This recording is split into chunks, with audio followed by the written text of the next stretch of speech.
Футболисты петербургского «Зенита» на домашней арене сыграли в ничью с римским «Лацио» в матче третьего тура группового этапа Лиги чемпионов. Встреча завершилась со счетом 1-1. В составе российского клуба голом отметился Александр Ерохин. У гостей же взятие ворот провел Филиппе Кайседо.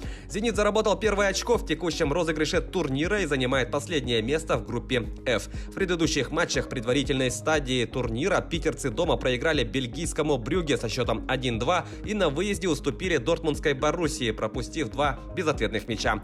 «Лацио» возглавляет квартет, набрав 5 пунктов. В четвертом туре подопечные Сергея Симака проведут ответную встречу с «Орлами». Игра пройдет 24 ноября в Риме. Не смог записать в свой актив 3 очка и другой российский клуб, выступающий в Лиге чемпионов. Краснодар в гостях, ведя в 2 мяча, уступил испанской «Севилье» со счетом 2-3. В составе российской команды отличились Магомед Шапи Сулейманов и Маркус Берг. У хозяев поля дубль оформил Юсеф Эн-Насири. Еще один мяч забил Иван Ракитич. Краснодарцы занимают 3-е место в группе И, набрав 1 балл в 3 играх. Ранее они в гостях сыграли в ничью с французским Ренном со счетом 1-1, а затем на своем поле проиграли английскому «Челси» со счетом 0-4. В следующем туре Краснодар вновь сыграет с «Севильей». Встреча пройдет в Испании 24 ноября. Вот результаты других матчей игрового дня. Турецкий Истанбул Башакшехир сотворил главную сенсацию тура, выиграв на своем поле у Манчестер Юнайтед со счетом 2-1. С таким же счетом Барселона в гостях победила киевская «Динамо». Туринский «Ювентус» одержал уверенную выездную победу над венгерским «Ференцварошем». Тут счет 4-1. Немецкий «Лейпциг» в родных стенах со счетом 2-1 победил французский «ПСЖ». Лондонский «Челси» выиграл у французского «Ренна», отправив в его ворота 3 безответных мяча. И дортмундская «Боруссия» также со счетом 3-0 оказалась сильнее бельгийского «Брюгге». Этой ночью хоккеисты сборной России стартуют на первом этапе Евротура Кубки Карьяла. В стартовой игре они скрестят клюшки с хозяевами турнира командой Финляндии. Отметим, что состав российской сборной на эти соревнования был сформирован из игроков не старше 20 лет, которые в конце декабря примут участие на молодежном чемпионате мира.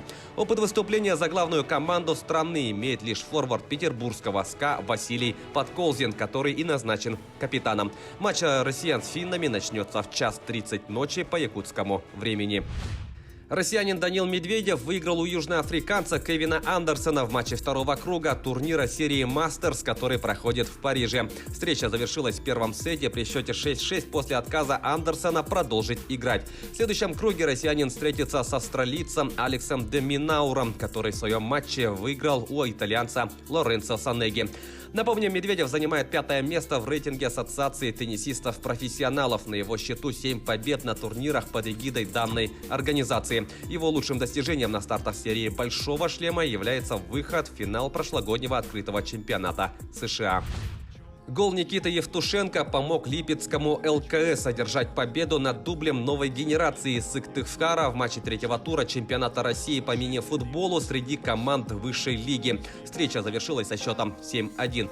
Якутский вратарь нанес результативный удар от ворот до ворот при атаке соперников в 5 полевых. Помимо Евтушенко в составе победителей по разу отличились Артем Зайцев и Александр Двойнов, а также Джибраил Алханов и Павел Назаров, оформившие по дублю. Единственный мяч гостей забил Данил Демчук. ЛКС занимает 2-е место в таблице западной конференции, набрав 15 очков. Сыктывкарцы с 6 пунктами идут на 9-й строке. В следующем матче липецкий клуб дома сыграет с дублирующим составом КПРФ. Встреча состоится 7 ноября. Таковы главные спортивные новости к этому часу. Занимайтесь спортом и будьте здоровы!